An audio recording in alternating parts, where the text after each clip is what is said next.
Mike Good, Mike Good. We are back. We are back. We are back. Oh man. Damn, I didn't take my oil of oregano this morning. I just forgot. Yeah, something's been trying to creep up on me, but we don't get sick.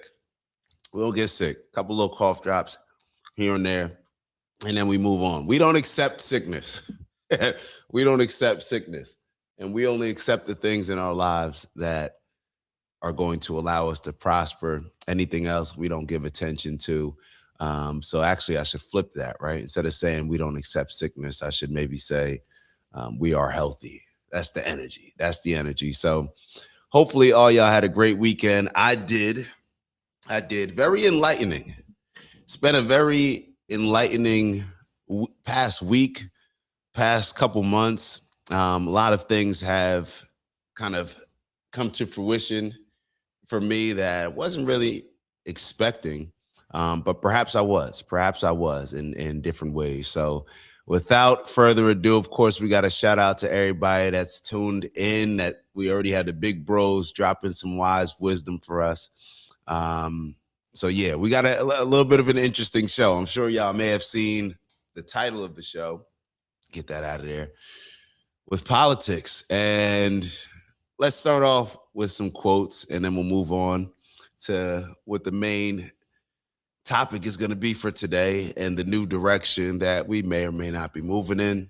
As you are joining, please make sure that you do like. That's going to help boost the algorithm. And let's see what we're starting off with today. So Big Bro Finn, shout out to Big Bro Finn in the building. And hold on, let me show y'all the difference between what a little wipe can do on the camera. With a little, just wiping the camera off a little bit. Changes everything. So keep that in mind for your iPhone as well. Or your droid. Yeah, droid. Begin each day as if it were a new life. Marcus Aurelius, the Honorable Marcus Aurelius. Begin each day as if it were a new life. We are experiencing a new life right now. A new life. Yesterday was yesterday. Tomorrow, who knows? We are experiencing the now. Effort only fully releases its reward after a person refuses to quit. Effort only fully releases its reward after a person refuses to quit. I don't know if we have any Napoleon Hill videos today, but we do have some Joe Dispenza, and we have some Alan Watts, and I'm not sure what else that we have. We may have a couple other videos that we'll take a look at, but those are going to be some of the main thought-provoking topics that we're discussing and having conversations on. Let me remove that. All right, so let's move on to Big Bro Steve. Big Bro Steve says, discipline is choosing between what we want now and what we want most. Abraham Lincoln. And speaking of discipline, make sure y'all go check out that new, we're actually doing a series. So we're doing the I Am series, and it's about affirmations, meditation. And the first one just released today around 6 a.m. I think it came out at 6 a.m. And it was on discipline and all the rewards that can come based on discipline. So I guess maybe I'll play a little bit of that today. Maybe we'll finish off with that today. And that'll be sort of our breath work meditation closeout. Good morning, brother. Great opening quote as always. Everybody showing love to each other. We got Bubbles in the building. Shout out to Bubbles. Good morning, everyone. Let's see. Mama Lay in the building. How do you find peace? You don't find peace. You choose it by what you ignore, by what you release, by what you stop giving energy to. That's the shift. Wow. Well, we're going to leave that up for the rest of the show, Mama Lay. And the reason why is because that pretty much sums up where I am right now. And I'm going to ask you guys where you are right now. But the reason why it's almost been hard to do shows the last couple months is because I'm realizing more and more the things that we talk about, not just how it impacts me. I think that I can convince myself, not that I can do it actually, but I can convince myself to where, okay, I can talk about these topics and then have this sort of separation or compartmentalization where I'm able to discuss these things and then move on and have a positive and productive day. And in all actuality, even if that was the case, which I'm sure it's not the case because you can't defy the law of energy, right? But even if that was the case, it's almost as if I'm still adding fuel to all of these fires that we're trying to put out. And that's what it's really been, me trying to figure out how do you actually put a fire out, right? We talk about politics, we talk about the things that are going on in the world, we talk about the war, we talk about Israel, we talk about Palestine, we talk about all of these heavy topics that I think we should be focusing on. But the way that we're focusing on them, are we stoking the fire? If we're arguing between Palestine and Israel, it almost goes back to that saying where it's like a wise man once told me, if you argue with fools, people from a distance can't tell who is who. Forget this deciding who's a fool and whatnot, but it takes two people to fight. And if you're fighting for one side, and even if you're fighting for the just, the righteous side, it's almost as if you're creating just as many people and provoking just as many people to fight for your cause, to fight for another cause. And even if it's not fighting for another cause and fighting for your cause, it's just focusing on the problem at hand rather than focusing on what the solution can be. And I had a conversation with my buddy Danye. We'll actually have a little bit of a reading from this book as well. But I had a conversation with my buddy Danye, who wrote this. And it's funny how you just kind of fall into alignment with things. Well, I guess it's not funny. It's like, oh, it was a random combo. No, it wasn't random at all.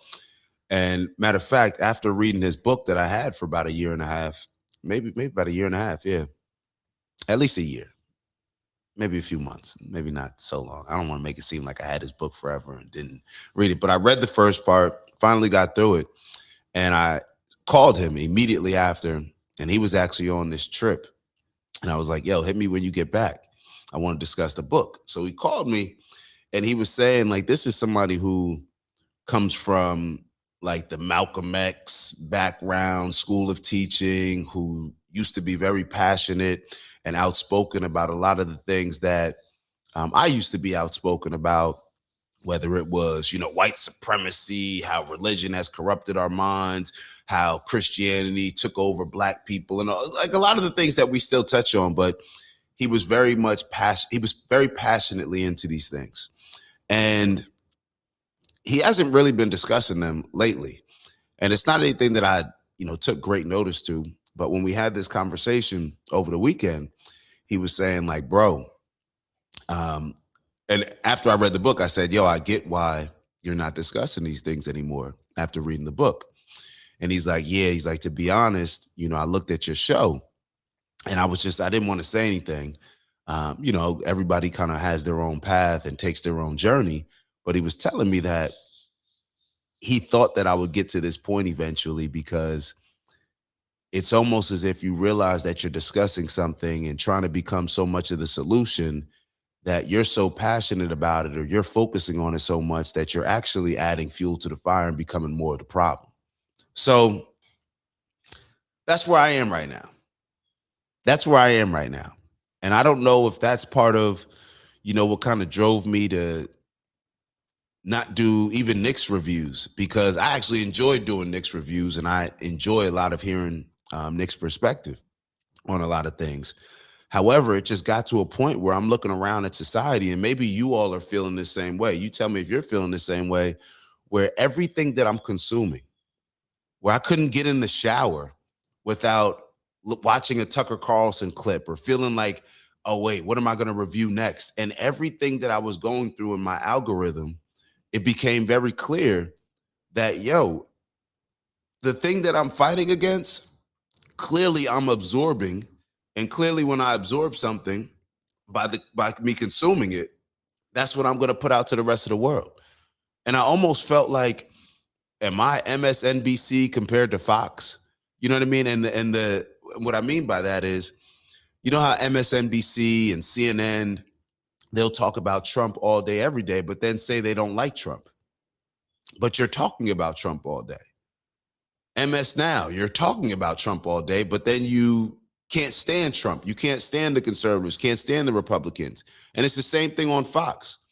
You know, I'm going on Fox and I'm getting certain information about Iran, and it's completely like, it seems like it's just made up. It's like a made up perspective that these people are giving me. It's like you can watch an interview with the Iran foreign minister or see something that somebody from Iran put out, and then you go on Fox and it's like, wait, what? They just completely shifted the narrative and gave it from a totally different perspective, as if we're winning the war, we're doing all these. The point that I'm making is that they both like talking about the things that they hate, and they both like stoking a fire of emotion to get us riled up and engaged in something that is ultimately not going to lead to where the majority of the people watching those shows want us to go. I like to think that the majority of the people watching MS Now, CNN, Fox are really concerned with what's going on. I like to think that the majority of people that watch YouTube videos, Tucker Carlson videos, whoever it is that you like to watch as far as an influencer, I like to think that the overall goal is to move things in a better place. But this can only remain stagnant. And it's the same thing that Mama Leah said a while ago. What you focus on grows. So if I'm on MSNBC and CNN and all I'm focusing on is Donald Trump, which is what happened in a lot of ways when he first was running for election, you know, you focus on something so much, and at first it's a joke, but then you give so much time and attention to something, and then what ends up happening? It ends up growing. The monster under our bedroom grows and grows because we're putting so much time, effort, and that, like, we're actually thinking about it so much. It's emotionally controlling us.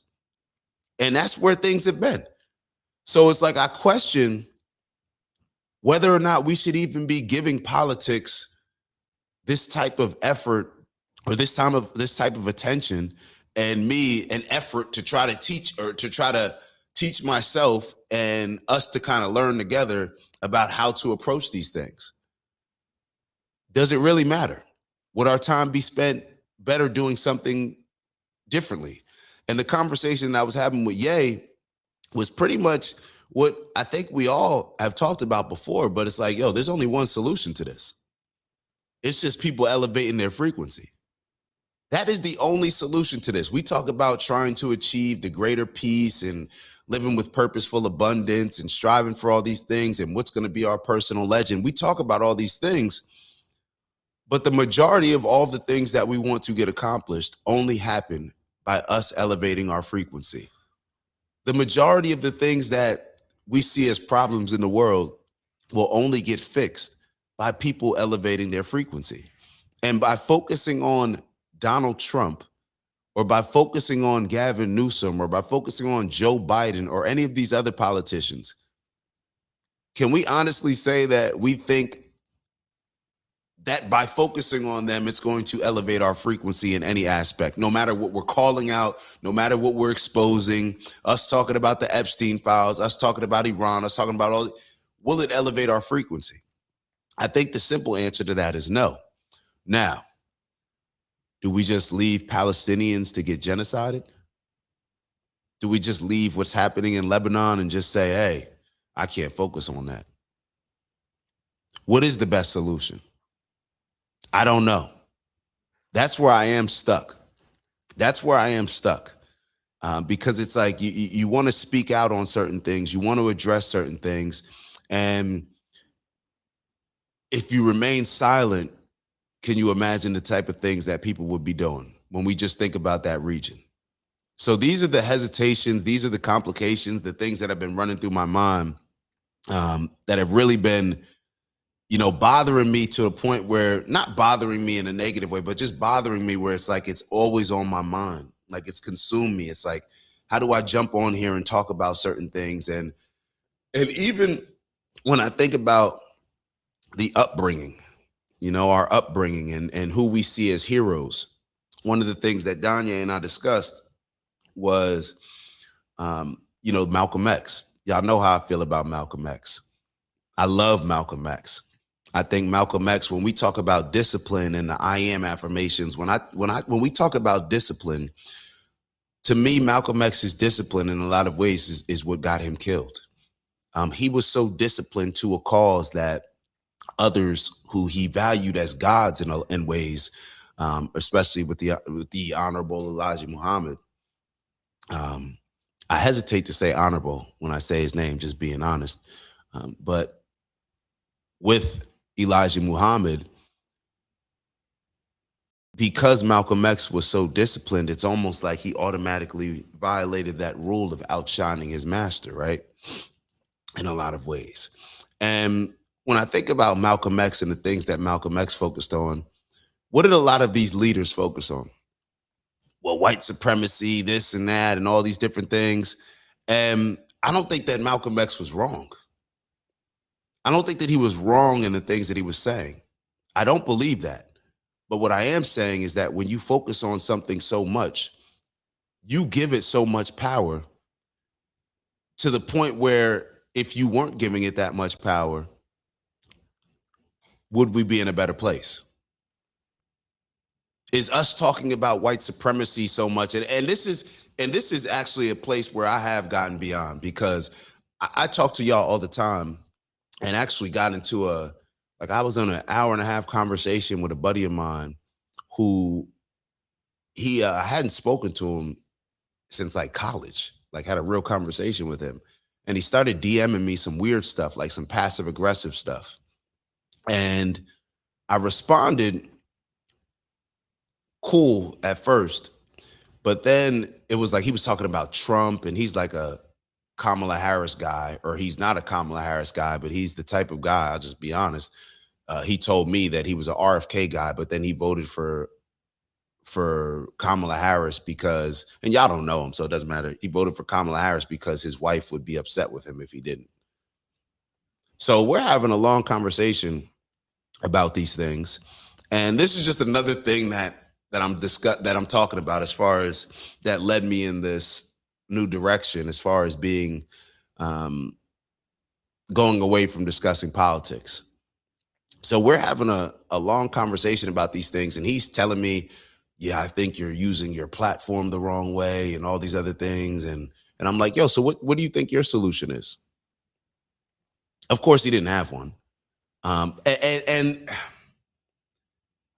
I don't want to elaborate too much on that convo, but it was just another example of how we go back and forth on certain things. And he's still on like white supremacy. Like, yeah, I live in Georgia, and we actually called BK. BK's been talking about jumping back on the show to catch up with us on Wednesday. He was really on it last week, but we just didn't go on. But we actually jumped on the phone with BK about this stuff too. But he's telling me about white supremacy. And I'm like, bro, like, he made a comment like, yo, white people are this and that. I'm like, bro, you married a white girl. Like, what are we really talking about here? And for me, he almost took it as I had a problem with him marrying a white girl. And I'm like, nah, bro. What I'm saying is that perhaps you're overdoing the white supremacy. I actually used to have a totally different thought process on interracial marriage when it came to Black people, because I thought that Black people just needed, more examples of solid relationships. And it means something from a visualization standpoint to see successful Black relationships. Right now, and over the last few years, I don't care who it is. And it's not my concern at all. Like, my opinion shouldn't matter, but just if somebody was asking, marry whoever it is, whatever complexion, whatever religion, it doesn't matter. Marry whoever it is that makes you happy. Hard stop there. But he was so fixated on this thing. And I'm like, bro, what is white supremacy in your life holding you back? So this was just another example of the things that we focus on so much that end up creating more problems for us than actual solutions. They end up just creating another challenge, another thing that's going to get in the way of us trying to get where we say we're trying to get to. So let me kind of, and I know I'm rambling a bit or a lot of bit. Let me kind of try to circle it back into some of these combos. I see Queez just tapped in, but these are just the thoughts that were going through my head. These are just the thoughts that are going through my head.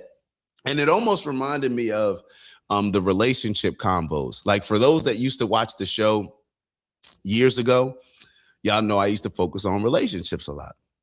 And it was the same thing. Like I get off the computer, get off the live stream, and I'd actually be feeling like I'd have this negative feeling. Like I would feel bad, even though I felt like, yo, I'm like what I'm saying is the truth. Like what I'm, and maybe it was, maybe it wasn't.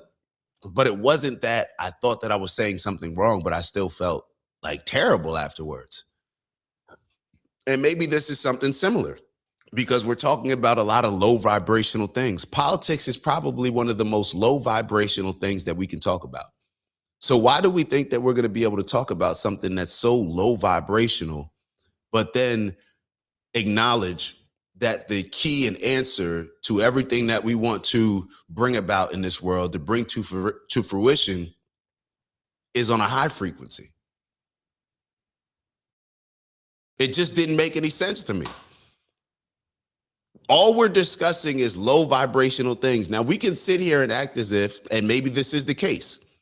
Maybe this is the case that, oh, well, we're talking about low vibrational things in order to move people to a high vibration.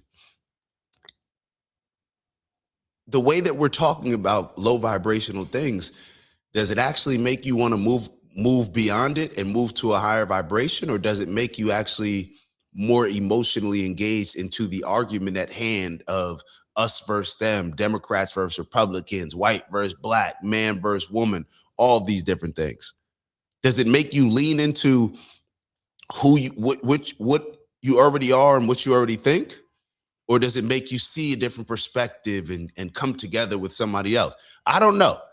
These are some of the questions that I'm asking y'all as well. So I keep asking y'all questions, but then not allowing y'all to answer. So let me kind of scroll through this a little bit. Just highlight a couple different comments. So Big Bro Steve said, disconnect from the negativity and engage in making a difference. I love that. I love that. Finn said, I've been on a personal journey since October when I found the channel, growing from day to day, thanks to you all. I'm truly appreciative. And I think that it is really a journey for all of us.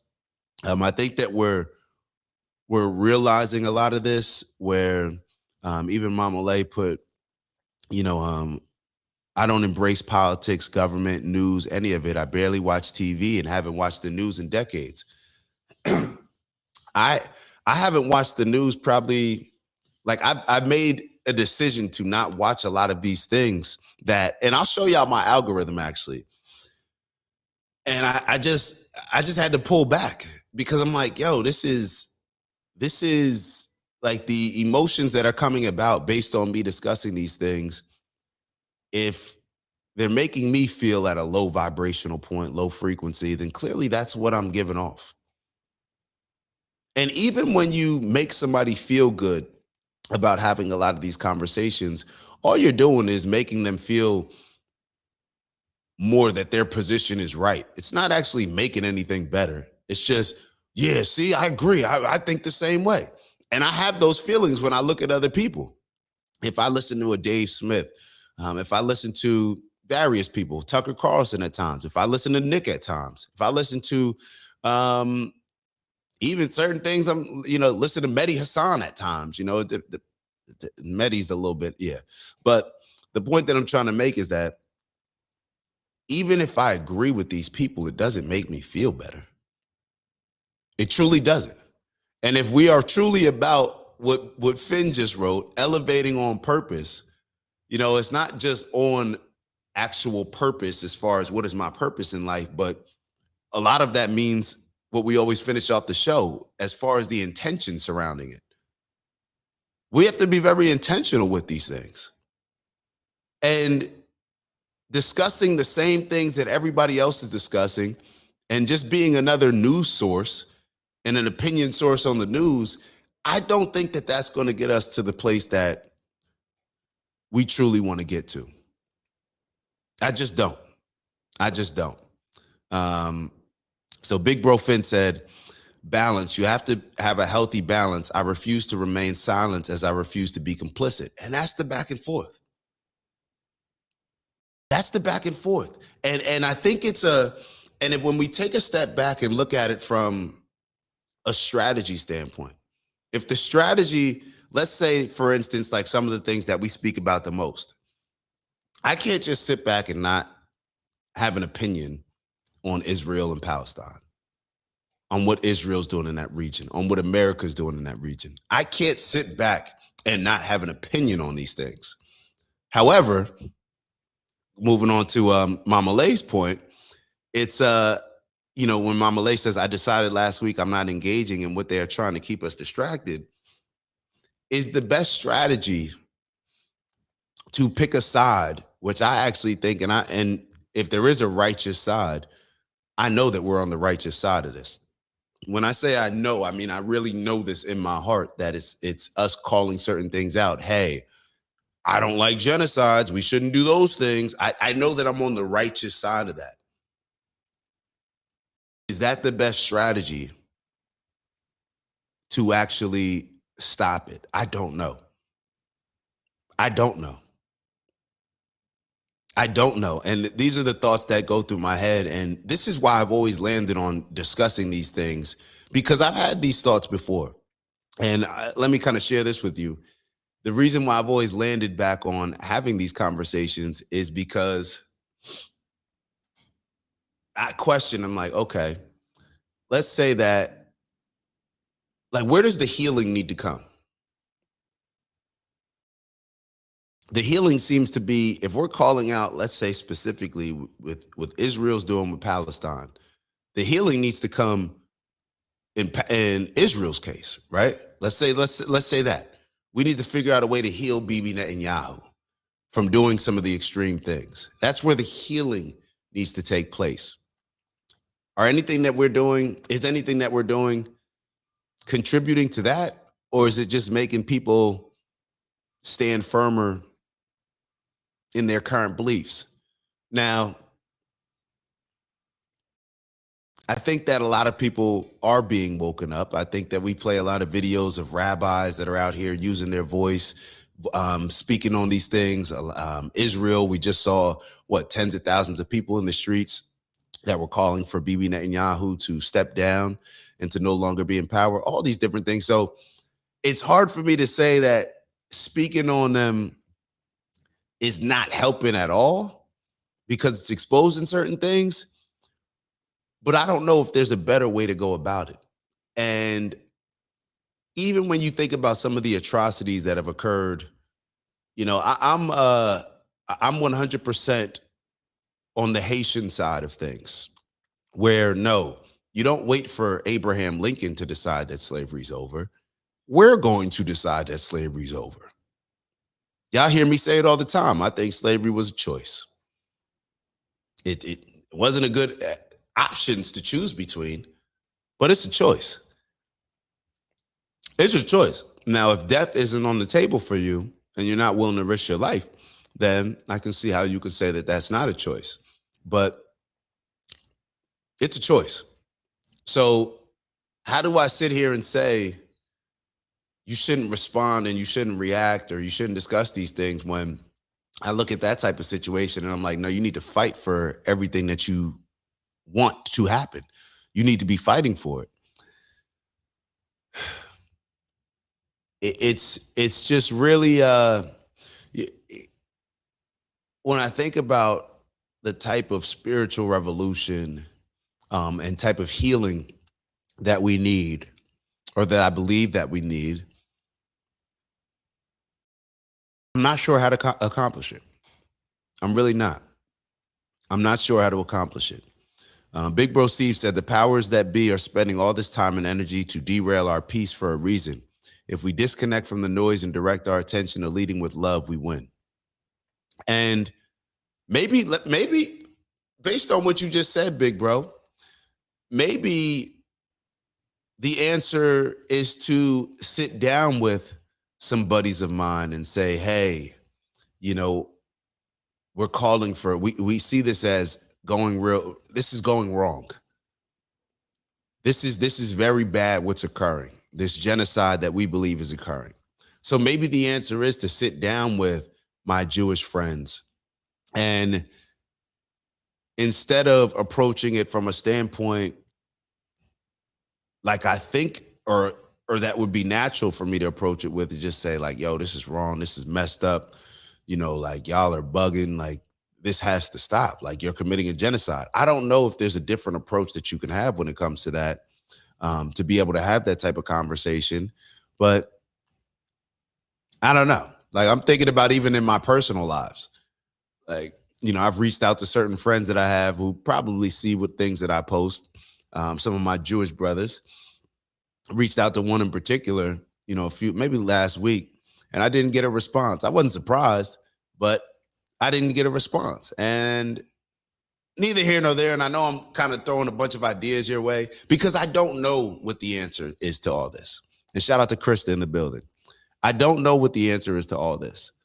I just don't know how we get to a place where all of us, how do we have a group of people that if you ask somebody, and I guess what it goes back to is that conversation that I always discuss, where when I'm sitting in a room of people that all came together to have a religious conversation, right? And this is the situation that Maya and I, we went to some friends of ours, family, friends of ours, their family, and a couple other people that are friends of theirs. And when we asked, would you be willing to give up your faith and give up your religion, to step away from it in order to achieve the greater peace for humanity? And none of them said they would. And that's maybe what it comes down to, our allegiance to things that keep us in this primal state where we only see things through an us versus them lens. We see our solution as the ultimate solution. Where that conversation always gets brought up in my mind, because when you have a group of people that claim they want peace for humanity, but nobody's willing to give up certain things, like what wouldn't you be willing to give up in order to get the ultimate goal? It's like a team fighting for the Super Bowl. Like you don't want to violate any rules, right? But what, as far as effort, energy, like what wouldn't you be willing to give of yourself in order to accomplish that goal? What wouldn't you be willing to give? Like, why would anything be off the table, right? I'm going to give 100% of my time in the film room, 100% of my focus, effort, everything. This is the ultimate goal. And when it comes to peace, like you can't even compare it to really like a Super Bowl or anything else like that. This is the ultimate goal. This is godliness that we're talking about. Peace for humanity. This is serving God, right? The majority of people living on this world are religious, right? Or believe in a superior power. So if this is the best way that we can serve this ultimate being, this ultimate power, nature in its truest sense, why wouldn't we be willing to embrace that? Let's keep going. Let's keep going. Shout out to Larry in the building. Shout out to Larry. I want tier 2 for everyone. There's no one American dream, and money can't buy happiness. But until people have at least enough, they can't really start on their dreams. Yo, hold on. I got to play this video for you. I definitely was not planning on playing this video. I don't even know where I saw it. Hold on. There was a video that I saw. Oh my God, it described this perfectly. Hold on. But it's on exactly what you're saying. Hold on. I gotta show you this. I don't know whether I saw it on Instagram. Give me a second. But it's to your exact point, and I was not planning on discussing it. But now that you bring it up, it kind of fits. Here it is. Hold on. I saw this last night. So this is to your point. Hold on. Let me bring it up on Instagram real quick. Let me bring this up. Get out of the way. All right. Hold on.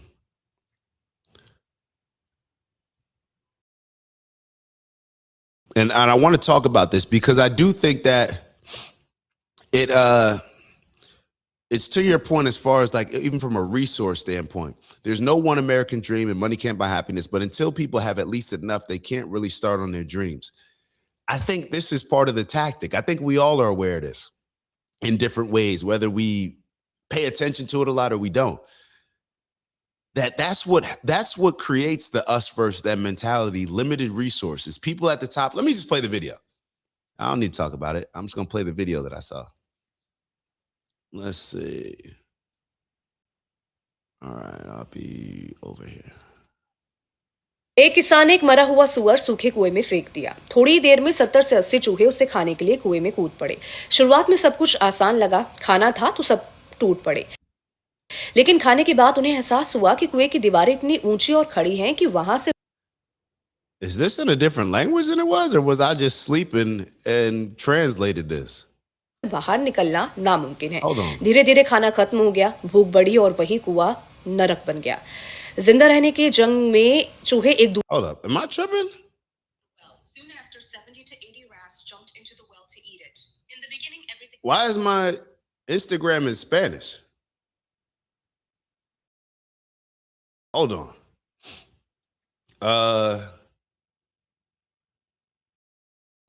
दूसरे पर ही टूट पड़े। वो एक दूसरे को मारने और खाने लगे। आधे महीने बाद उसको Why is my Instagram in Spanish? हुआ सुअर सूखे कुएं में फेंक दिया। थोड़ी देर में 70 से 80 Hold on. Give me a second. I'll pull it up on another. That's strange.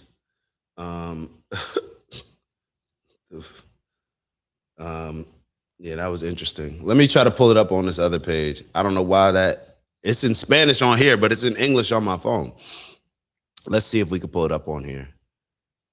Let's see.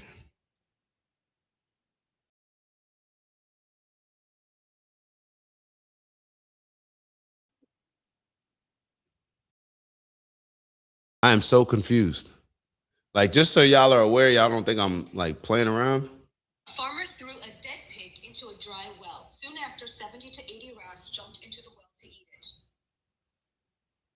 I'm like, I'm kind of confused here. Okay. Let me I'm gonna hold it up on the phone. We'll do it this way. Hey, we adapt, right? We adapt. All right, let me show y'all this. We're not in Spanish. It's just not in English. Yeah. I don't know what language that is. My dad's texting me. It's like, it's not Spanish. It's some sort of other. It ain't English. And on my phone, it's in English. I don't know why, but take a look at this. Into a dry well. Soon after, 70 to 80 rats jumped into the well to eat it. In the beginning, everything seemed easy. There was food, so everyone pounced on it. But after eating, they realized that the walls of the well were so high and steep that getting out was impossible. Gradually, the food ran out, hunger increased, and that same well became a hell. In the struggle for survival, the rats turned on each other. They began to kill and eat one another. After half a month, only one rat remained in that well. Its eyes were as red as blood. Then the farmer dropped a rope, pulled it out, and released it back into the field. Did the farmer feel pity for it? Not at all. The farmer knew that this rat had now become accustomed to eating its own kind. Now it wouldn't eat grain. Instead, it would hunt other rats. And this is what divide and rule, or the divide trap, is. The people sitting at the top never fight themselves. They just create an environment where those below keep fighting each other and finish each other off. When people fight amongst themselves, the benefit always goes to a third party, or rather to that person sitting at the top. A farmer threw a dead pig into a drum. The same concept that you're talking about, Larry. It's like people can't even, they limit our resources and make us so stressed out and with so much anxiety. And this is why maybe it's important for us to live below our means, not within our, significantly below our means, because we're not as, I just had to, it was business, or, I got to do whatever to put food on the table, right? That's when people start compromising their morals and principles and justify it based on, well, yeah, I got to do what it takes to survive out here, even if that's limiting your survival. So I totally understand what you're saying when it comes to that. Totally. Hold Hold on, let's keep going. Quee said, we create the problems in our lives. Think of the Amish. They don't care about most of the ish we consume daily. That's a fact. They have their own stuff, their own communities, they're building, worrying about what they have going on instead of anything that happens here.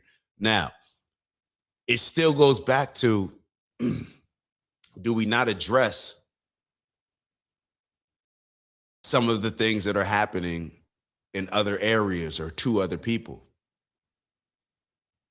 If let's just say we were all Amish here and we embrace that Amish mentality, would that make things that happen in other parts of the world not occur, or would it just be easier for it to occur because we're not focusing on it?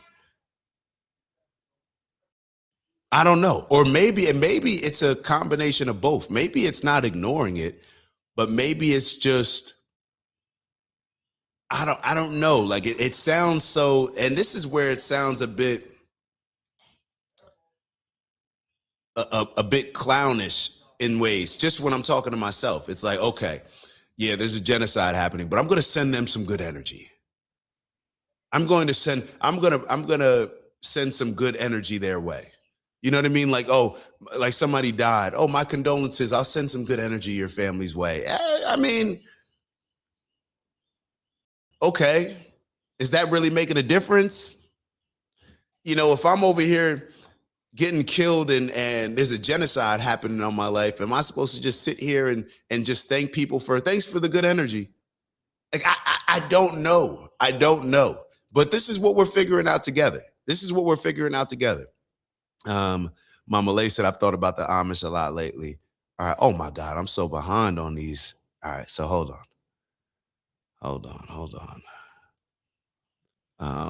Bubble said, I look forward to your lives, your thoughts and opinions. Give me a different look on things sometimes. Keep going. Love the different topics you touch. No, thanks, Bubble. And a lot of this is us just, I think that all of us that we have these thoughts.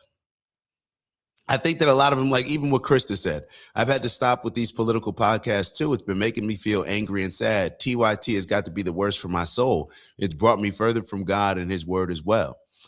It makes you angry. It makes you upset. It makes you lump a particular group of people in a particular category that is probably going back to the same us versus them mentality that a lot of us are complaining about. I know that I'm complaining about. And I think maybe Big Bro Steve hit the nail on the head with this. We can make a big difference in our community that in turn impacts our nation. The world stage steals our attention. So maybe it's this. Maybe it's us being such an example and creating such, like, let's say we have this community where we strive for that greater peace within our community, where we have certain principles, morals, and values that we live by. We live by this golden rule of treating others the way that we want to treat each other. That may not, and this is the sad part for me, and the tough part, that may not impact anything with what's going on in Palestine and Lebanon right now. It may not.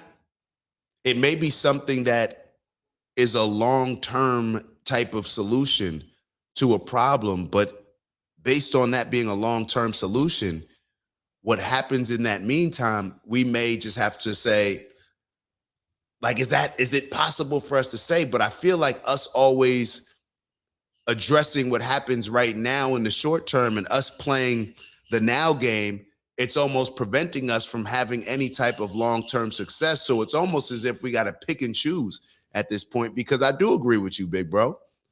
The difference that we can truly make is within our community.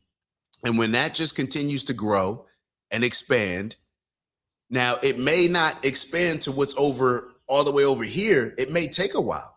So what's all the way over here, they may be living in turmoil, but it's going to eventually expand. And when it does expand, it's expanding in a positive way that's really going to make a positive change.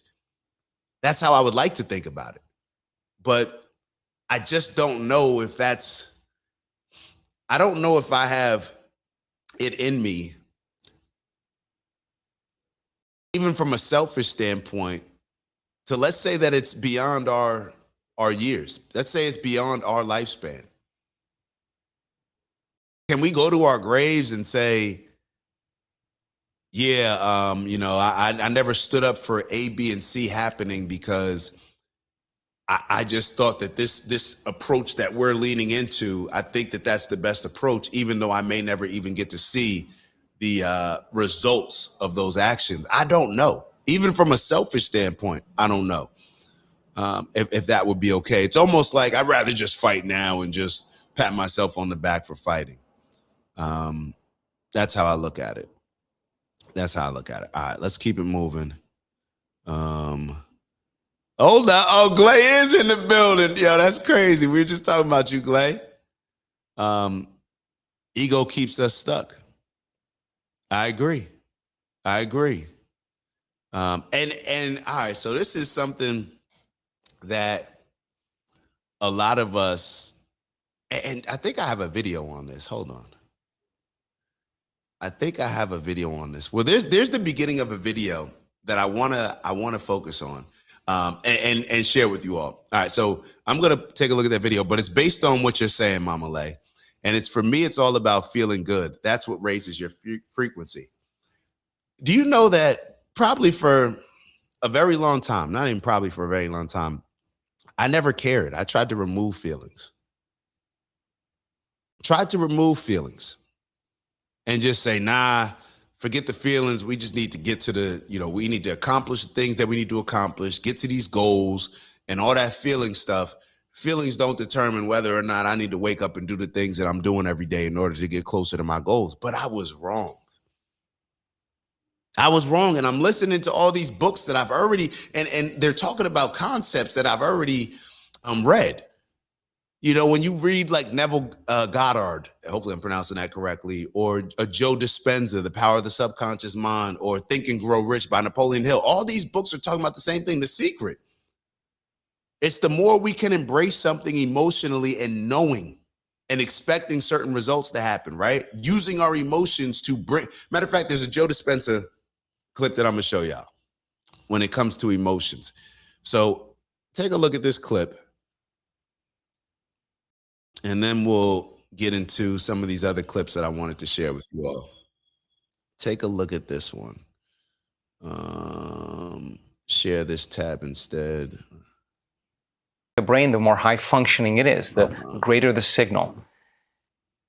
The more coherent the brain, the more high functioning it is, the greater the signal.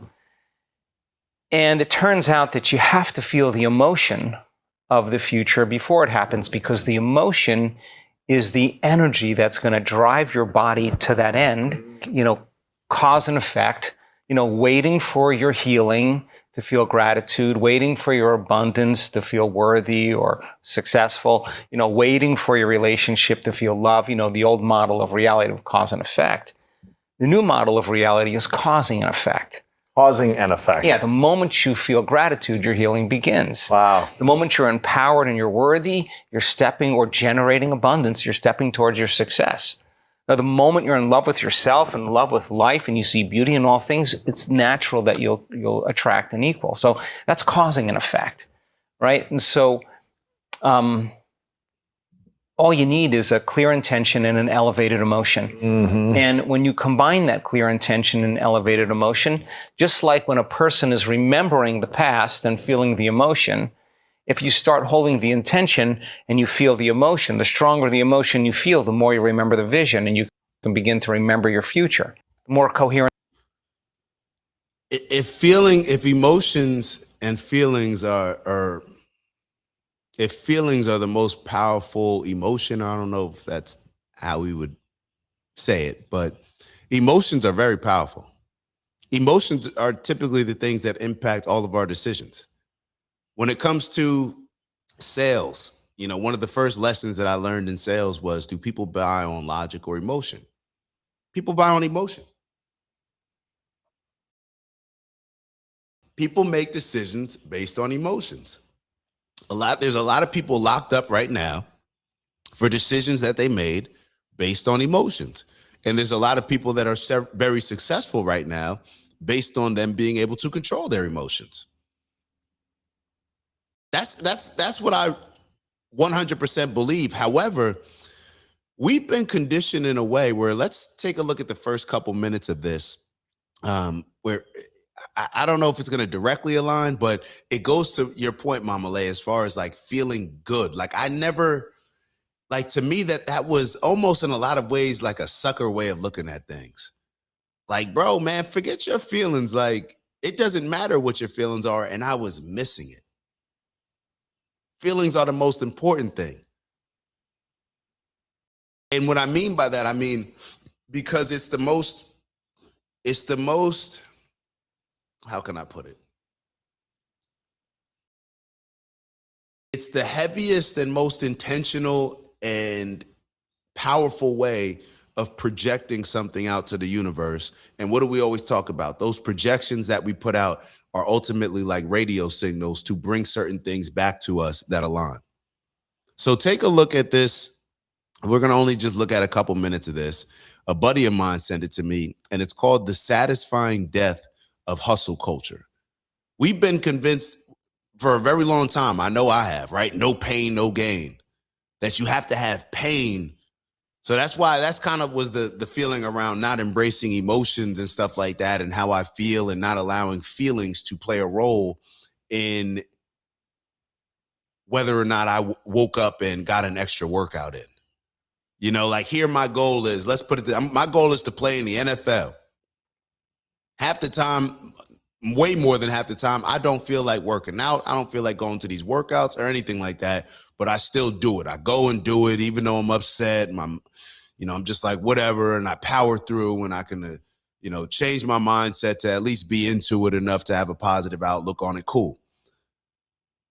That's a very limited way of accomplishing something, in my opinion. Whereas if my adjusted mindset was, you know what? Let me show a bit of gratitude. Let me do a little bit of meditation before this and have such an appreciation. Like, yo, I'm grateful that I'm able to, have this opportunity. I'm grateful that I'm able to run fast and be strong. I'm grateful for all these things. I'm grateful for the opportunity to accomplish my dreams. Now, if I said all those things to me and I program my mind and program my subconscious with those things, I'd probably be going into that same workout with an entirely different mindset. I don't know, but I'm just kind of having it out with you guys in real time. But let's take a look at this. Let's take a look. Hustle culture is the idea that productivity, working long hours, and grinding at the expense of things like personal needs or a social life, all for the sake of money, is very important. It's promoted and sold to us regular folk by guys like this. You mean everybody? They're like, do you know how many people tweet hustle and work 6 hours a day? Like, I know. I know. Slaves worked all the hours they were awake for their entire lives. I think like if they can do it, so can I. If you're a guy in your 20s and you don't have a Lamborghini, you should actually sit down and have like a serious discussion with yourself. Here in my garage, just bought this new Lamborghini here. Now, of course, some of this seems really ridiculous, but it's not always that crazy. A lot of people in the hustle culture community are really good at selling you the dream of working hard and getting rich, but they don't give out all of this information for free. Usually it comes at a cost. And after years of these gurus selling lies, scams, or information that you could find yourself for free, people are starting to wake up and realize that most of hustle culture is a scam. So how did society let these guys make millions off of selling a dream to the masses? Why is hustle culture so prominent in America especially, and what made Gen Z so anti-hustle culture? Well, to understand hustle culture's impact and its flaws, we have to understand why it's so big in the first place. And this to me is just another example of like the extremes. And shout out to my brother coming through with the super chat. Glay, we got to get you on here. Growth when dealing with your boy over the weekend. And shout out to Glay. Glay, he's been doing this thing. He maybe you can come on and give us some game on the real estate stuff that you've been learning. Maybe matter of fact, Wednesday. Let's if you're open to it. Let's do that. I think that'll be a good, we're going to be scrambling for topics. Well, I shouldn't say that. And that's a shame, even when you think about it. Even when you think about it from that perspective, the fact that it's like, it's hard to pick up certain topics that are not negative or not, based in some sort of conflict. But this is, based on this video, that's what a lot of us, like this hustle culture, this we've just been convinced to go about things in ways that I think will produce a percentage of results, right? Because if you do hustle and you do something every day, you're going to get better at it. But what it has done, in my opinion, is removed all of our spiritual power when it comes to that. Or I don't even want to make it super spiritual and all out there. I don't want to make it too out there for people, but just from an energy standpoint, we understand that when we go into, think about when we go into work, the difference in your performance when you go into work with a positive outlook, where things just happen to go your way. You're driving to work and you're catching all the green lights. You get the best space. All these different things occur. Typically, those are going to start to build on each other. And then you realize, like, yo, I'm having a great day. It's more productive. Yo, my boss was nice to me. Like, everybody's nice. It just kind of snowballs in a positive way. We're so used to snowballs in a negative way, where it's like, all right, man, I'm having a rough day. I'm arguing with people on the way to work. Get to work. Somebody's in my parking spot. Go upstairs. Boss is saying something. Now I'm late. I came in the same time that I always come in, but now they just pay. And it just escalates that way. So I think that there's going to be always hustle culture is always going to be, it's the most primitive way of accomplishing something. And there is always a need for it as part of the equation. But when we couple the hustle with a positive mentality and not like a limited mentality, not like a crab in the barrel mentality, I think it may. I haven't leaned into it all the way, so I can't say 100% that it will work, because how my body currently functions is to just lean into the work, to just lean into, okay, forget all that meditation. I need to go work. I need to just go call more people. I need to just knock on more doors. That's kind of, I need to put up more videos. I need to work more, rather than taking some time to just get my mind right and making sure that I'm putting out the right energy. It just doesn't feel as productive, to be totally honest, because that's not what I was brought up on. I was brought up more so on what this video is pushing. That's the culture of what we live in. You don't have a Lamborghini? I think the guy just said, work harder. There's something wrong with you if you don't have a Lamborghini. There's something wrong if you don't have, do you not have testosterone? Are you not a man? And this is where the pendulum swings in these directions, where we very rarely find the balance. We very rarely find it. So hold on, let me make sure I'm keeping up with a bunch of, and shout out to Uluwehi. Uluwehi, dang, if I could find that comment that you had. Okay, so here it is. Uluwehi said, isn't our reality based on our agreement of what is happening?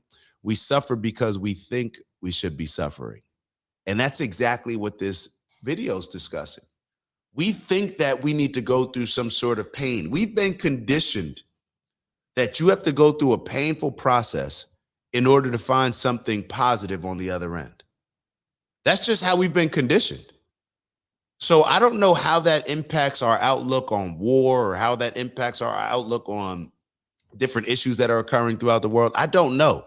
But I know that I've been conditioned that way, to see the world that type of way, for sure.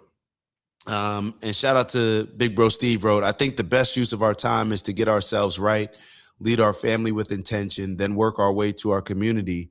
That is the best way to get traction and multiply effectiveness. I agree. Like, I can't find any disagreement there, Big Bro. And still, I'm still stuck on what Big Bro Finn said, where it's like, and Finn, I know you always, I saw the quote earlier, but it's based on, when good men, pretty much this is how I take it, when good men don't stand up against the things that bad men are doing, then you're being complicit, and obviously those things are just going to continue to happen.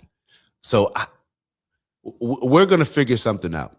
We're going to figure something out, because that I am actually confident that when we set certain parameters, it's almost like when we're typing something in the chat GPT. Like if we were typing something in the chat GPT or Claude, we would say, hey, I want to find a solution to this problem. And then we would set parameters, right? But we can't be negative. We can't focus on the news. We can't focus, but I want to solve this problem that is occurring.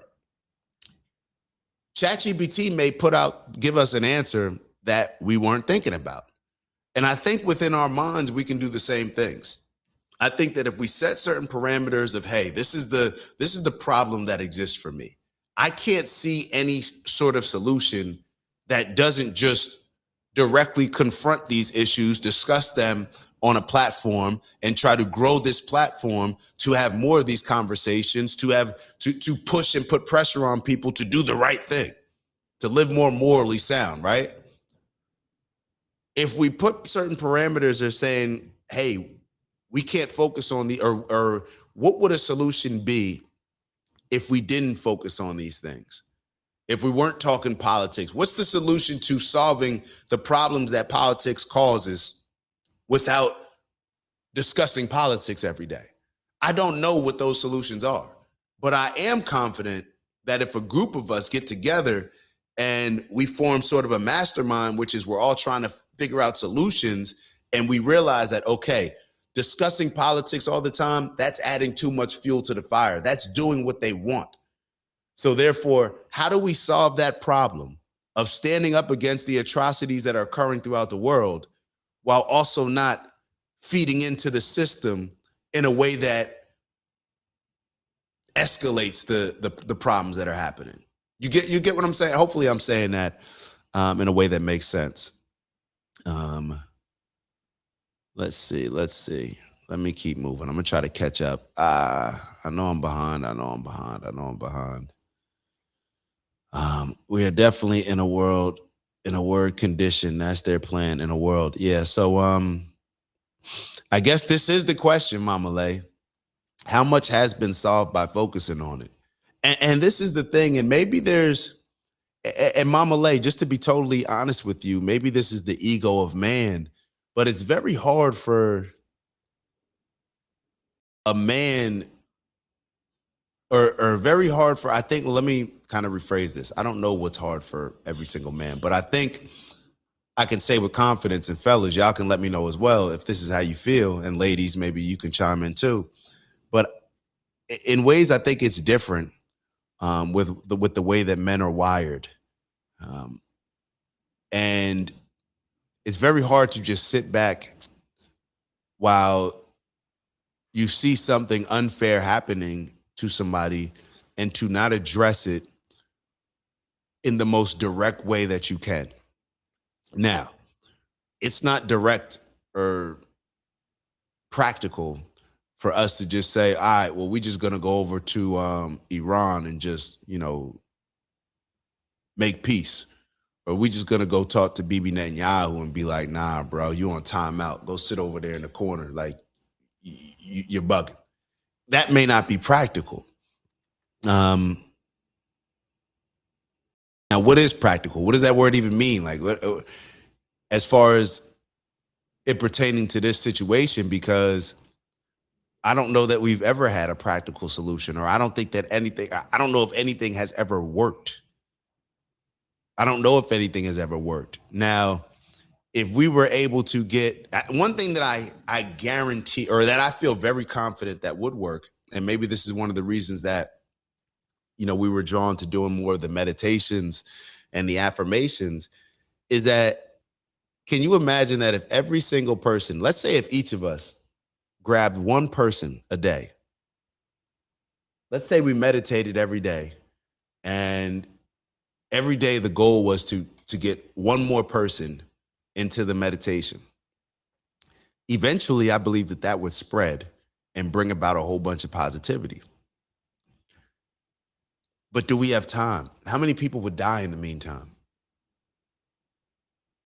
How many little kids would get bombed or get ran over when the tractors come in and plow everything after they blow it up, and the kids are under the rubble and it doesn't matter? They'll just get flattened.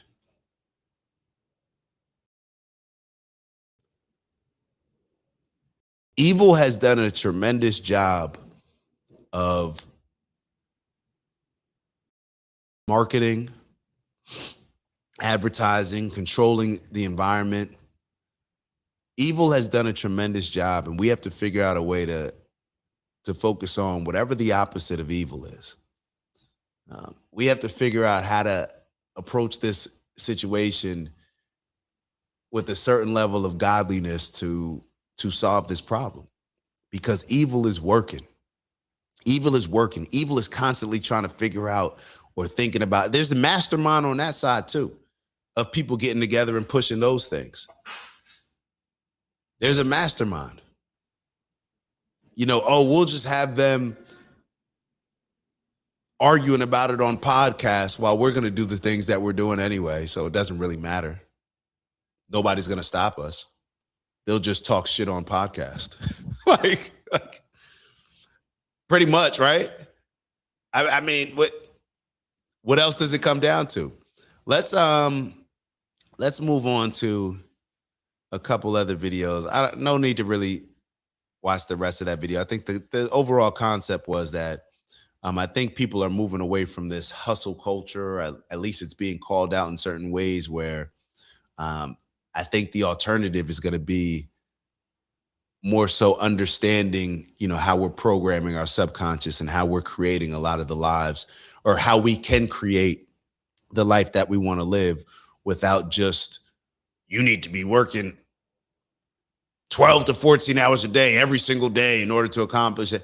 Yeah, I mean, I don't know about that. I don't know. I really don't know. I don't know. And if there's another way to figure it out, because working 12 to 14 hours a day, yeah, you're not going to be around your family. You're not really going to be enjoying life. You're probably not going to be very happy. You're probably going to be miserable. You're probably going to, and I'm not saying that you won't accomplish your goal of making a lot of money. Is that worth it? It may or may not be. So let's move on to somebody mentioned Alan Watts last week. Somebody told me to check out Alan Watts. So I wanted to share an Alan Watts video that I watched with, share this with you all. And then maybe we'll get into a little bit of this reading, and then we'll wrap it up with the I am affirmation that we just put it out. Hold on. Let's get to these comments first. Of course, it matters yet again. How are we part of the solution? By focusing on it.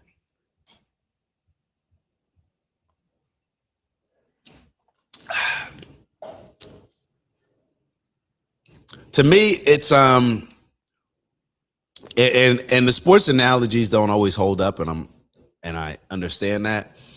But if I'm on a team and somebody keeps scoring on us,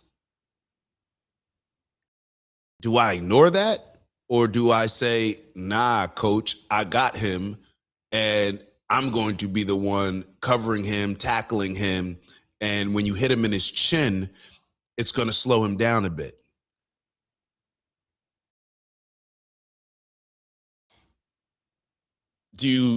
Now, would the alternative be, as far as how we're looking at things from a more peaceful standpoint, or whatever, however you a more soulful, spiritual standpoint, would it be to say, okay, we're going to make somebody else beat us, we're going to double team him, and then, make them focus somewhere else? I don't know. Let's check out this Alan Watts video. Maybe it'll be relevant to helping us find some of these solutions that we're looking for. All right, let me see.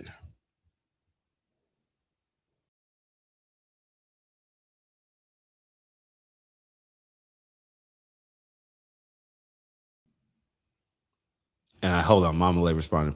They've been setting this up for a very long time. Each is responsible for themselves. The more we get pulled into things outside of our control, the more we are rendered ineffective. It's tricky.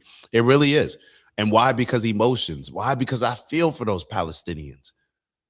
Why? Because what do we naturally do? We start to see ourselves in certain areas through those people, right? Well, when people did this to us, I wish that somebody would have stood up for us. And you get what I'm saying? Like we start to have these conversations with ourselves. So hold on. The concept is the same, Dak. Claim health, claim peace. Big Bro Finn said, this is the real secret of life, to be completely engaged with what you are doing in the here and now. Wow. Okay. Alan Watts. Let's get to Alan Watts. That's my sign to shut up and put Alan Watts on. You can't transform yourself. You can't make yourself sane. You can't make yourself loving. You can't make yourself unselfish. And yet it's absolutely necessary that we be that way. It's absolutely necessary. If we are going to hand over the direction of nature to nature, which is what it comes to, it's absolutely necessary that we let go of ourselves, and it can't be done. Not by anything that we call doing it, acting, willing, or even just accepting things. You can't do it. Why? Because you don't really exist as that kind of a separate ego or personality. It's just an idea based on a phony feeling. So when it comes down to it, it's shocking news for us, for the human race, for our pride. You're only making a mess by trying to put things straight. You're trying to straighten out a wiggly world, and no wonder you're in trouble. So you can't do anything. So you can't transform yourself. And what can you do? What happens then if you actually realize you've come to a dead end? And the human race has come to a dead end, in my opinion. The human race has come to a dead end, in my opinion. And I want to ask y'all, he mentioned certain things about ego. Does ego, like, do you all believe that ego makes us think that we can impact things that are ultimately outside of our control? Like, because I think a lot of people will call that ego, even though I would just call it, nah, you got to speak up on certain things that are occurring. And maybe the balance that we find is to discuss these issues, but I don't know, I'm just throwing this out there, but to discuss them in a way where, that wouldn't even sound right. Like, even me saying it doesn't sound right. I was getting ready to say, where we discuss these issues in a way where we're not condemning certain things, but just trying to bring about peace. Or no, the whole point is to condemn it. Like, y'all are bugging. Like, that's my mindset.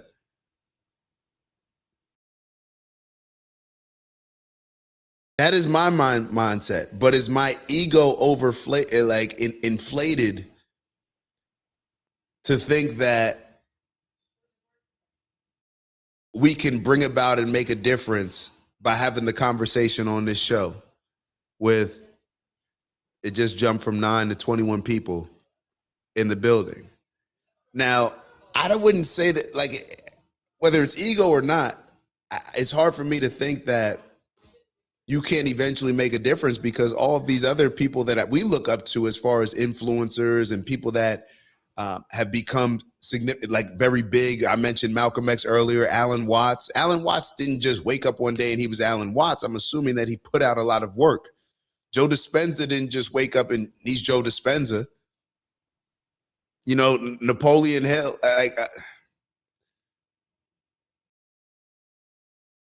none of these people just woke up and one day were the influential voices that they now are.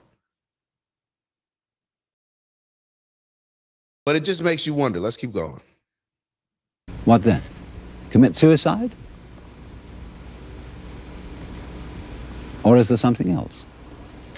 Let me go back a couple seconds. When you just wait, and the human race has come to a dead end, in my opinion. What then? Commit suicide? Or is there something else? What happens when you just wait? There's nothing you can do.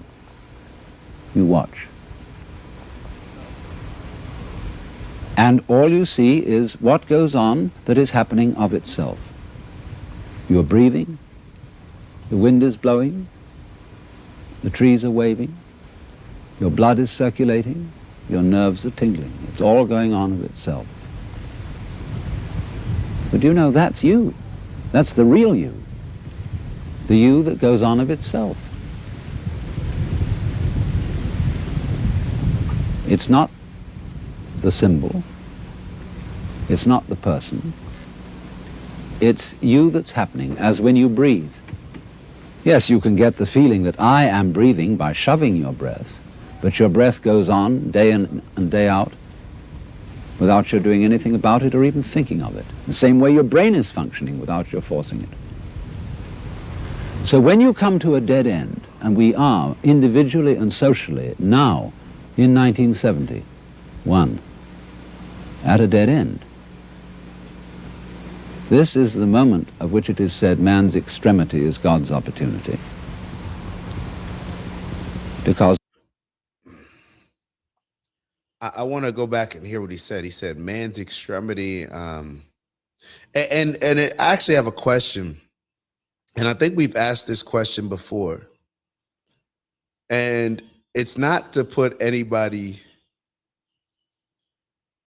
All right, I'm going to make sure I ask this. This is for everybody. It's not for any particular person.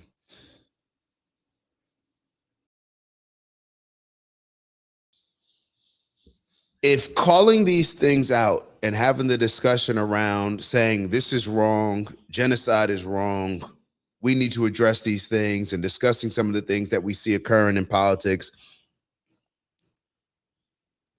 what is the better way? Do y'all think? Like, what would be a better way, and how long do you think it would take in order to go about solving it in a different way? Now, I'm not saying that just because it takes a long time to solve, that's wrong, because honestly, we've never solved it, and it's still been a long time. So if the solution is, you know what, we don't speak about these things, there's going to be a whole lot of people that die in the meantime, unfortunately, but it's going to be about 10 to 15 years in order to solve this problem from a spiritual standpoint and project the right energy out there and just focus on the positive aspects. But it's going to take 15 years. And during those 15 years, we're going to lose a whole lot of lives. I wouldn't necessarily not be on board with that, because when you look at how long this will continue to occur, like, I don't think that we're in a place where anybody would say that things are getting better. I don't think that in that particular region. I mean, I remember, shout out to the movie Clueless. Y'all remember in Clueless when Cher is talking to Josh and she's like, oh, I thought there was peace in the Middle East. Now, Clueless is obviously a very old movie, and I'm only bringing that up to reference. Like, this has been an ongoing thing for a very long time. Wars have been ongoing for a very long time. The Crusades, us having wars over religion. We can always find a reason to have a war. When there's land and religion, we can always find there's always going to be a reason to have a war that a country will justify and that people will typically get behind unless we shift our mindset, right? So what do y'all see as a solution that is not discussing these things in a direct way? And how long do y'all think that would take? Just if you were guessing, obviously nobody knows. And would it be worth it? Would it be worth it if it took 50 years? If we said, you know what, in the meantime, there are going to be people dying, but at least we'll be moving in a better direction. Because right now it seems like we're just like heading in the wrong direction, downhill, picking up speed. And obviously that's not what any of us want. But it just really feels like, hold on, I got to close this door. They're cutting the grass. But it just really feels like things are moving in a very negative direction and us not doing anything. I just couldn't imagine that. Let me put it on mute for a second, then I'm going to put the video. At a dead end. This is the moment of which it is said man's extremity is God's opportunity. Because we have to stop. And when we stop, we find a world that is happening rather than being done, being shoved. And that happening, as distinct from doing, is our fundamental self. And our fundamental self is not something just inside the skin. It's everything around us with which we connect. When you look out of your eyes at nature happening out there, you're looking at you. I'm not going to say what we should do from then on, but simply that before we think of doing anything in this critical situation, we realize the completely illusory nature of the beings that we think we are, and get back again to the beings that we really are, which includes all this outside world, no longer left outside.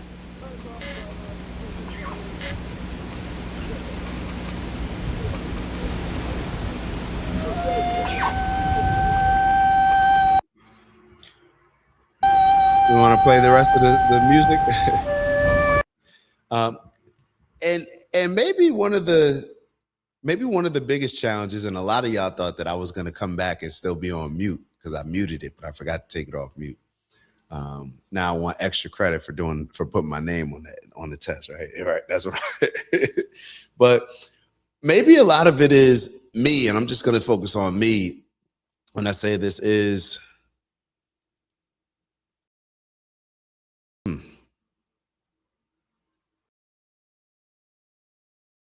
Trying to think whether it's ego, all these different things that because I'm processing this in real time.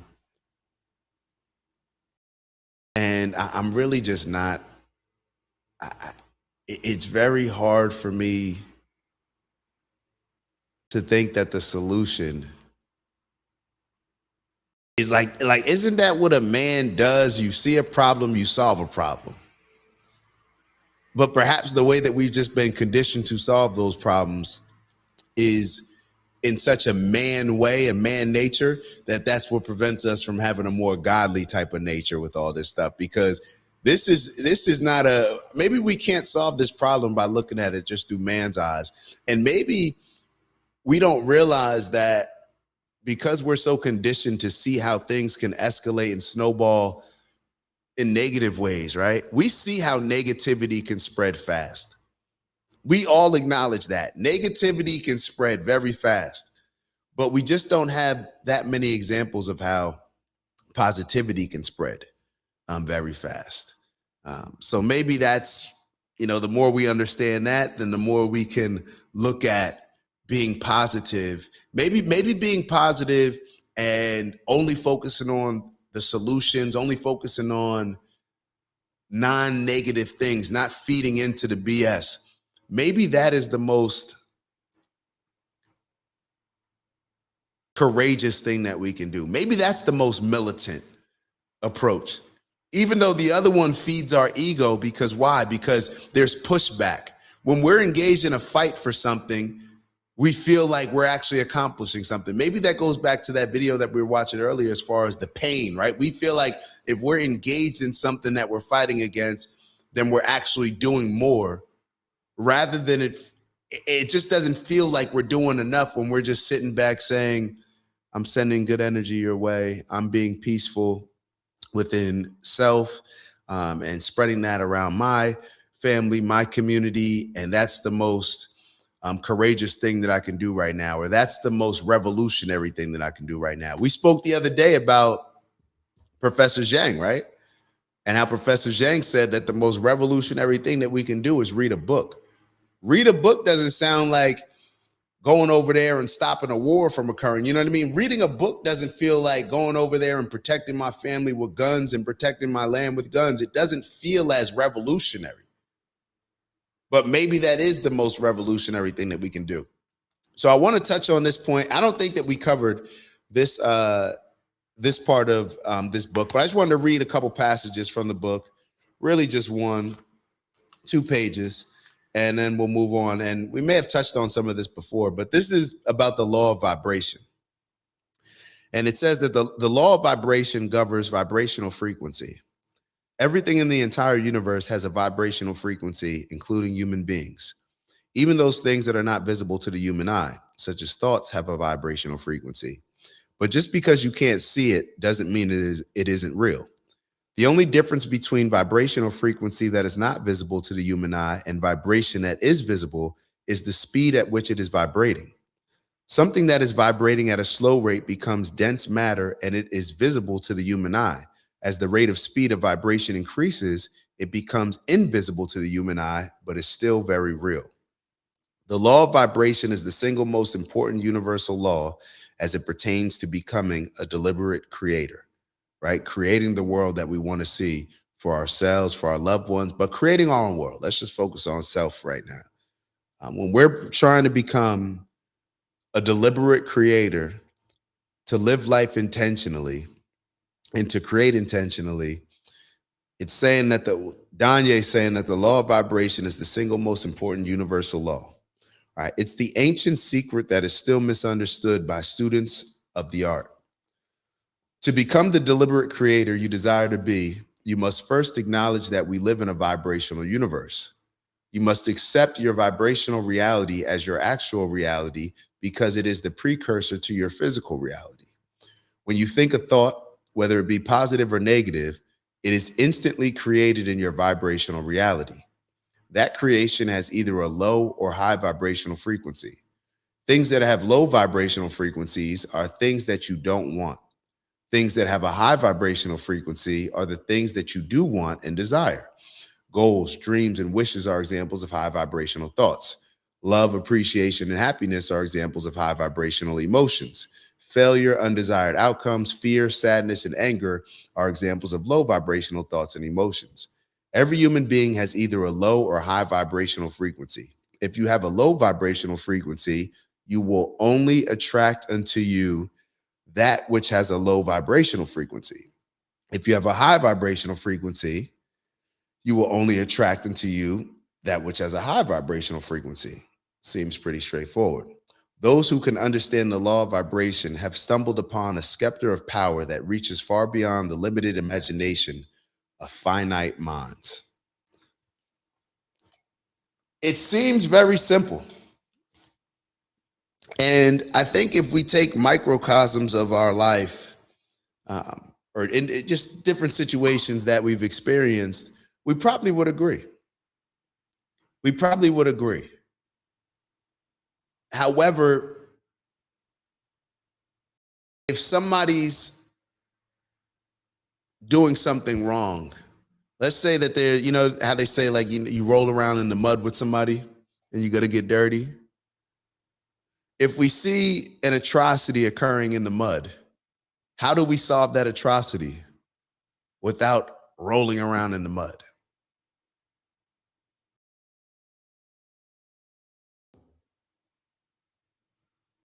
That's what, oh, Mama Lay. All right, so you weren't Mama Lay. So you gotta, I got you. The Deliberate Creator. So this is my boy's book that I've been referring to. This is a former teammate of mine. Played on the Colts with him. And he's somebody that just has, you know, it's just a very curious person and has always been curious.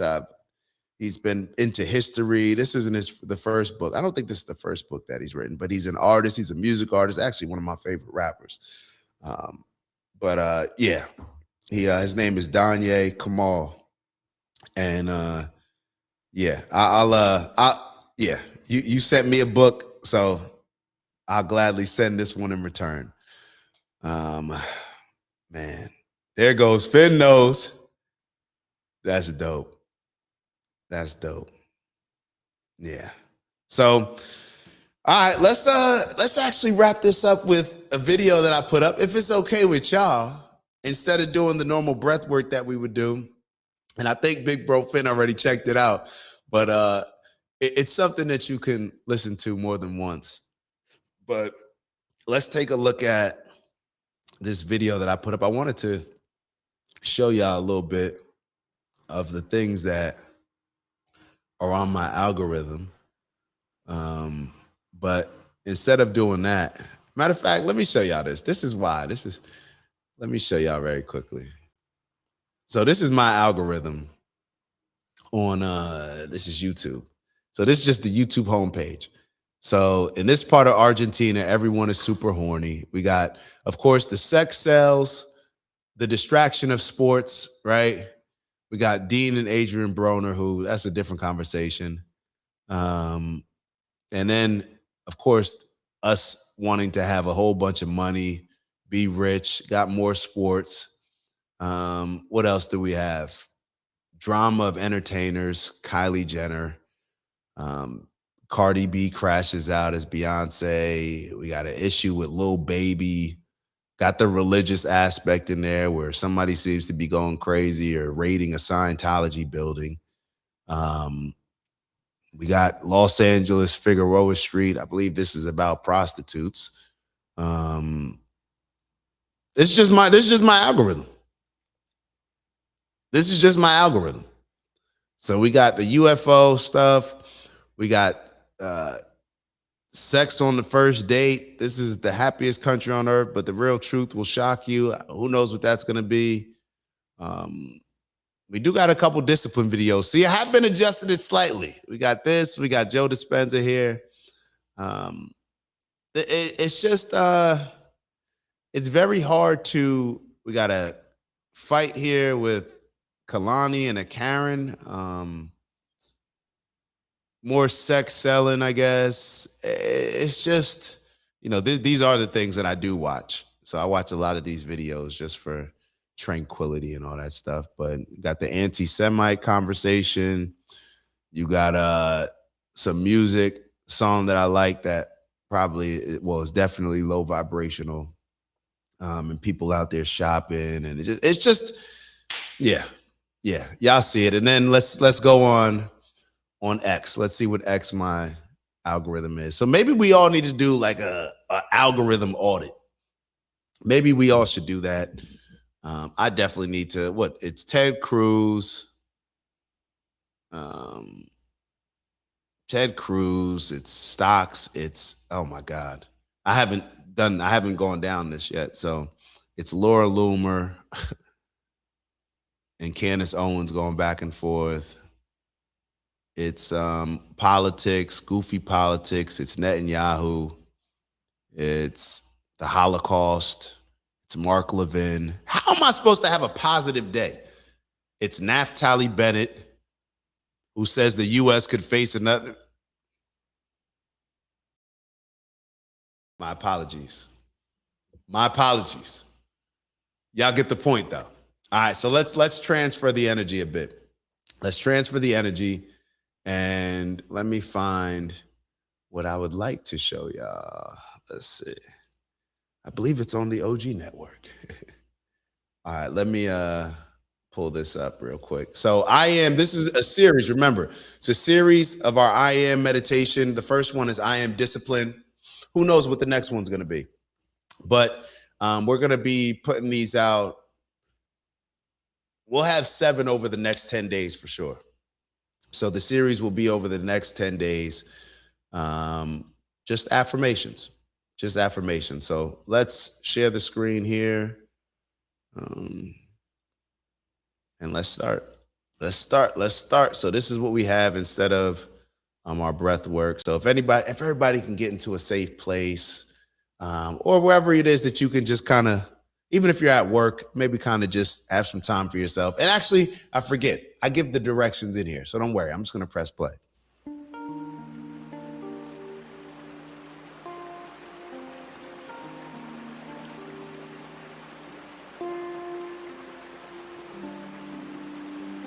Welcome to our I Am guided meditation series.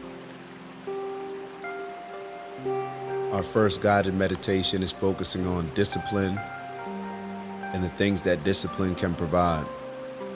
Freedom, peace, and a life that you actually enjoy. We combine this discipline with the power of perhaps the most important words we can say, and those are I am. I am claims identity rather than just hoping for results. Welcome to I Am Discipline. To begin, get yourself in a comfortable position. Sit up or lie back, whatever you prefer. But most importantly, stay intentional. Close your eyes. Take a deep breath in through your nose and let it out slowly. Take another and release.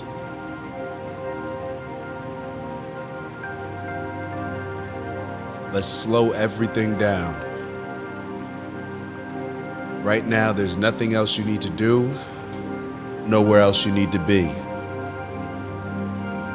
This is time to get aligned, mentally, physically, and spiritually.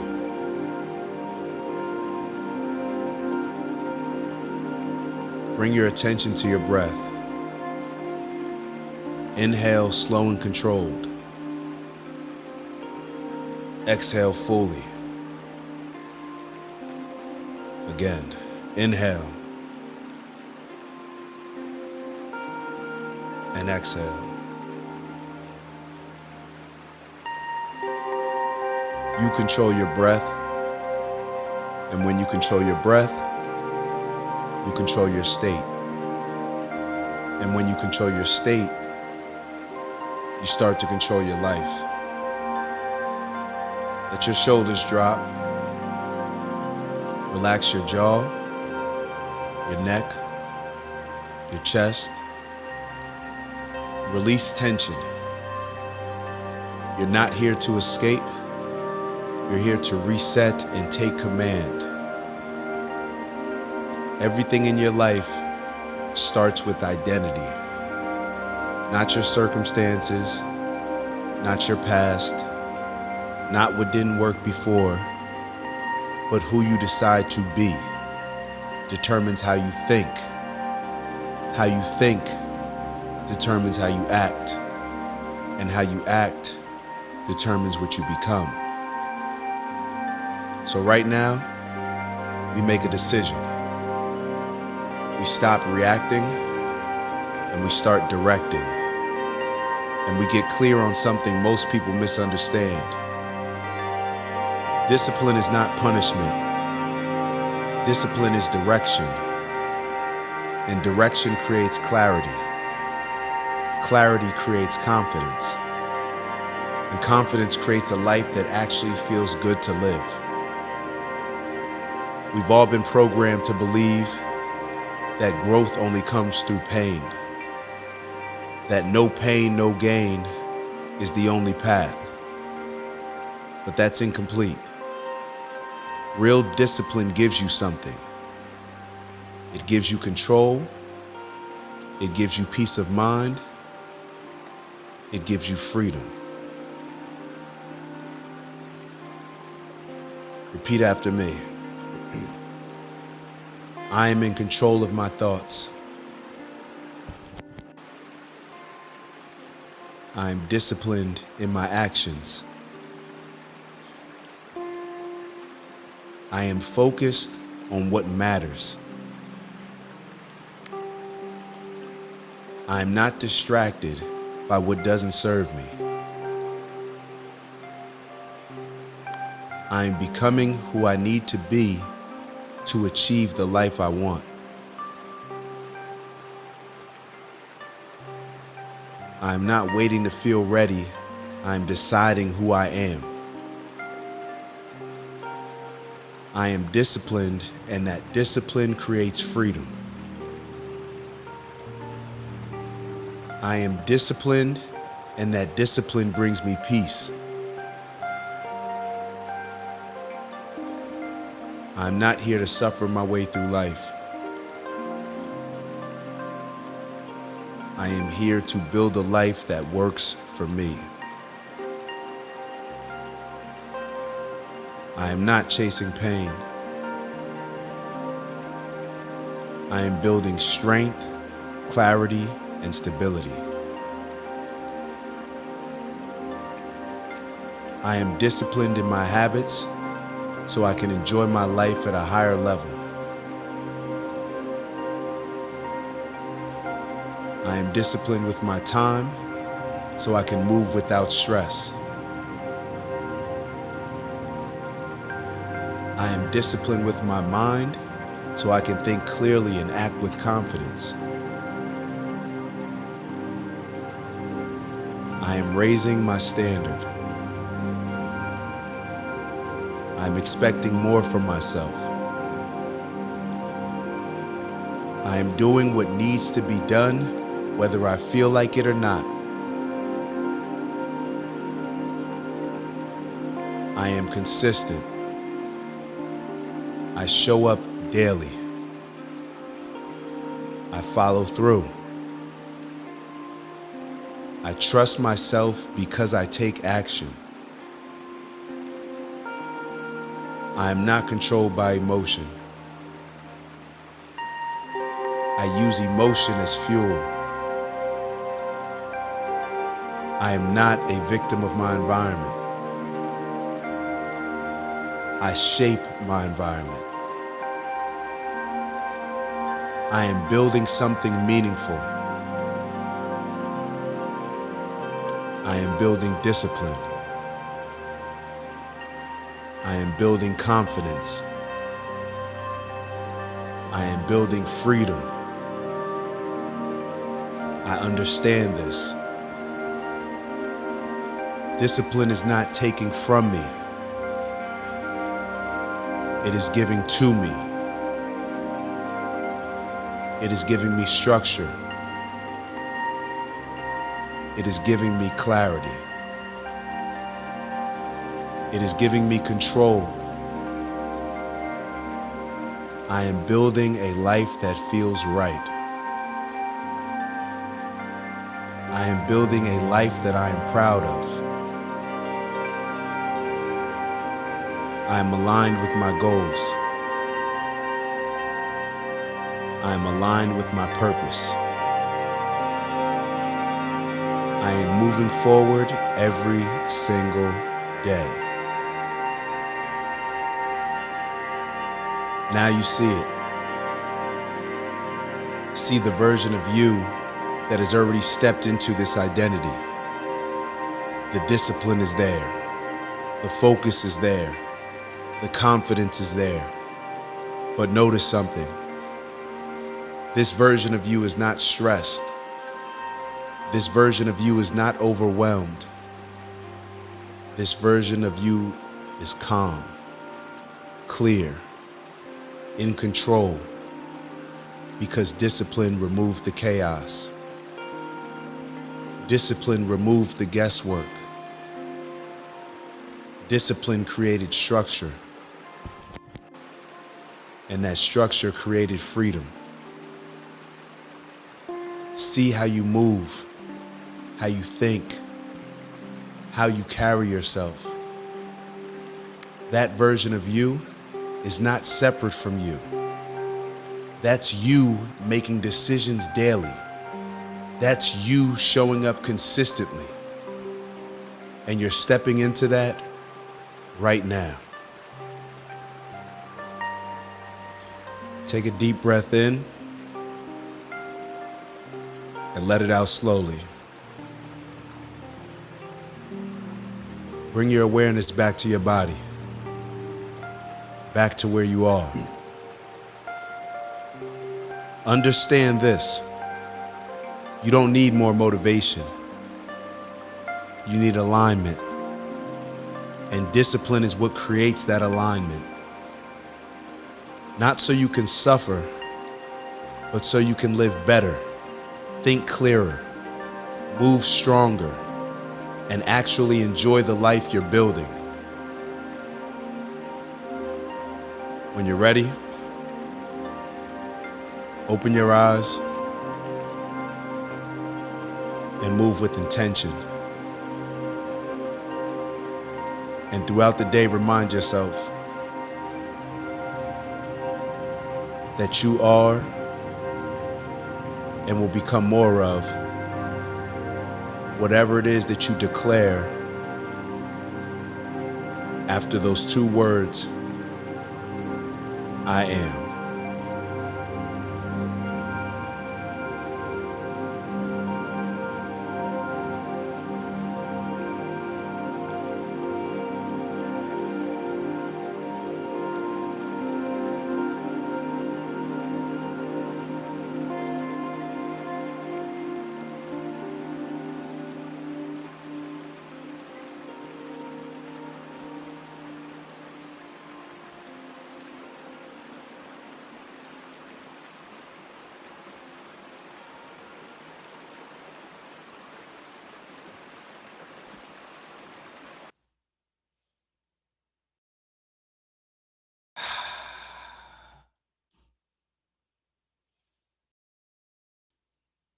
I feel good.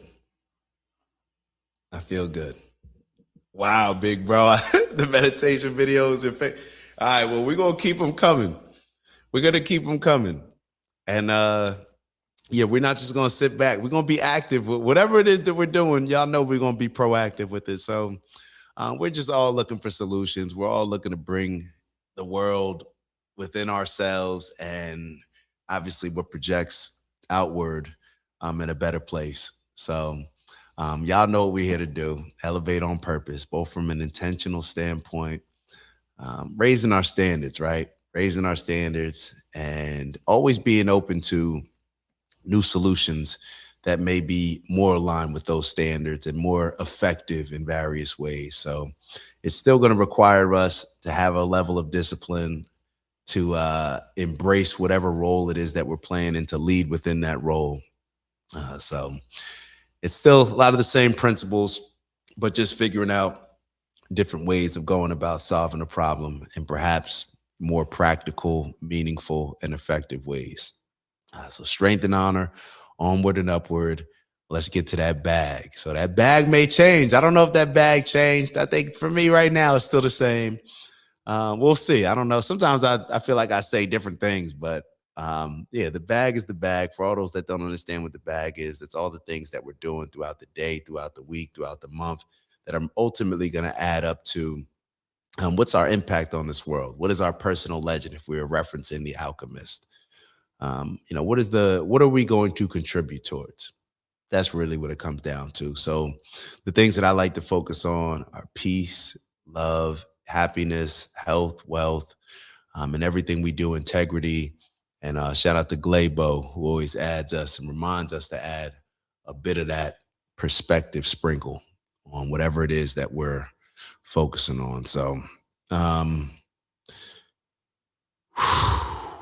yeah. Shout out to Krista. Shout out to everybody, man. I appreciate y'all. I swear I appreciate y'all. And even I don't even know if y'all peeped, but even me having the windows open or the doors open today. Hold on, I got this call. 1 second. I'm still good for 11:30. I'm just in a meeting. I see your messages. Yes. All right. Thank you. It's 11:30. Like it's fine. But yes, I don't know if y'all peeped the doors being open. And the reason why the doors were open is because, or the reason why the doors are typically closed, being real with y'all, is because I know a lot of these topics are going to be heavy and not everybody's trying to, like, I'm not always trying to project that to everybody. But when I just felt like today, more positive conversations to where I felt better about, leaving the doors open, even though we still touched on certain things, calling out certain things. But that was just the feel. So, yeah. Y'all get what I'm saying. Mama Lay said, I'm happy of how you're evolving as you approach your upcoming new year. Yes, my upcoming new year is approaching. My upcoming new year, along with big bro Malcolm, is approaching. So shout out to all y'all. For the 5th time today, in case anyone is aware of me. Yo, love you, big bro. Love you, big bro. I am disciplined. I move with purpose, not impulse. My standards don't bend my mood. I do what must be done. I am disciplined. I love that. The man who masters his emotions masters his enemy. Love that. Shout out to Chris in the building. What's up, Chris? Hey, Stephen Finn. Sorry so late to reply at work. No worries. No worries. Shout out to Shy Boogie in the building. Shout out to Shy. What's good, Shy? Hope all is well. Always look forward to seeing you on here. Bubbles in the building, bringing that bubbly energy as always. We appreciate you. Big Bro Finn said, a man who walks with purpose does not need to announce his direction. And when I say Big Bro Finn said that, him and Marcus Aurelius, the Honorable, you know, they give similar energy. So sometimes we give, you know, sometimes Finn's saying it, sometimes Marcus Aurelius is saying it. Who knows at these times? Chris. So Chris is the one. So Chris, I forgot who told me to actually look up Alan Watts. I have to thank you for that tremendously. Thank you. I was not familiar with Alan Watts, and now he's somebody else that I'm listening to that's helping steer my direction. So steer this journey along. So appreciate all y'all. And as always, as we've been finishing out every single show, probably for the last like 4 years now, Queez sent us the fire emojis and said, be intentional. So on that note, appreciate y'all. Love y'all. Like on your way out. And yeah, I'll see y'all Wednesday evening. All right. Have a good one.